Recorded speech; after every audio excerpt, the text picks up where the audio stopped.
I was scared to death that my life was over and there was no turning back.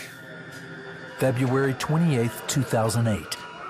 Mark Nelson was admitted into a Tallahassee, Florida hospital with double pneumonia, but that wasn't the worst news he'd get. They said that I had AIDS. The virus was in my system for, they said, 8 to 10 years. Now in ICU, Mark began to reflect on his childhood and the decisions he had made in life.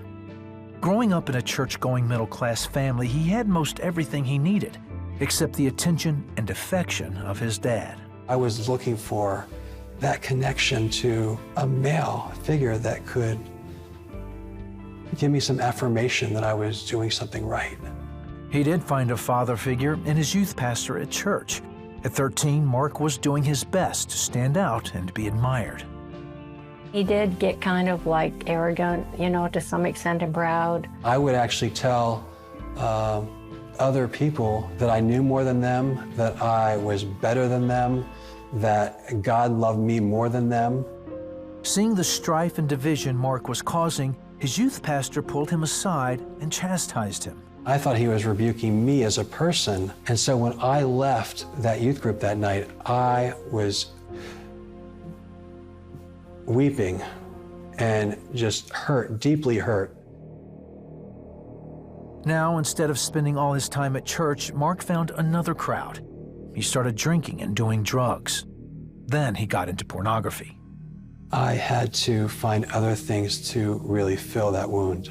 My entire mind was overrun with perverse thoughts. It led me into a very broken world. A broken world that led to a growing attraction to men. Throughout high school, Mark kept his same-sex desires hidden, but in college he started testing the waters and found acceptance among the homosexual community. Then, after he graduated from college in 2000, he stepped fully into the gay lifestyle. I was getting a lot of male information. I was really promiscuous all over the place. For 7 years, he kept his secret from his parents and co-workers. Then, in February 2008, after several months of being sick, he landed in the hospital with double pneumonia and AIDS. I had a lot of fear about what was going to happen to me. Doctors decided to put Mark into a coma to help his body rest. Meanwhile, Mark's parents got word and came as soon as they could. They discovered their son was not only in a physical battle, but a spiritual one. And when we went into his room that night, and we went over next to him to pray for him, I heard this voice say, "We have him, stay away from him."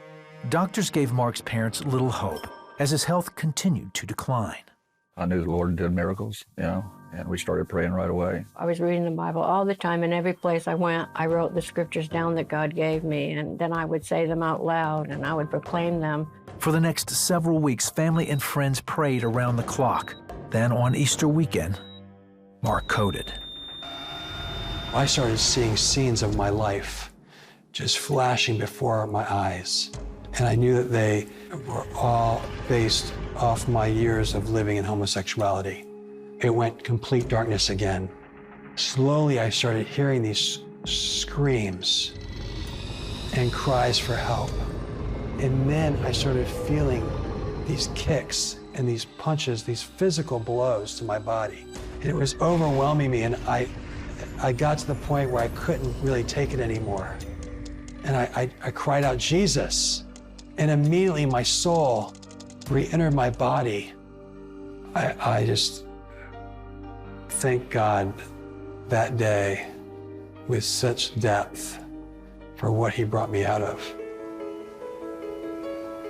After Mark stabilized, doctors decided to bring him out of his coma. Next day, everyone could see that something had changed. There was a different atmosphere in the room. Every improvement was like a time to rejoice, you know.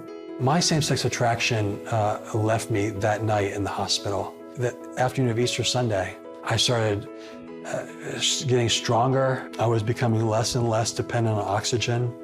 So they saw that my lungs were getting stronger. In fact, by the time doctors released Mark a few weeks later, They said his HIV was undetectable. Now at home, Mark surrendered his life to Jesus Christ. And I just started weeping and crying out to the Lord and just saying, Lord, I'm sorry. I'm sorry for all that I've done. I want to be in full relationship with you, Lord. And I just felt this peace come over me. And I felt at that moment, that was it. Mark has since married and works for a missions organization in Florida. His HIV is still undetectable and has been ever since that Easter Sunday years ago. It is a day of remembrance. It is a day of exclamation and joy and thankfulness for him bringing us out of so much. And the cross is there for anyone. Anyone, it doesn't matter what kind of sin it is, the cross is where you lay it.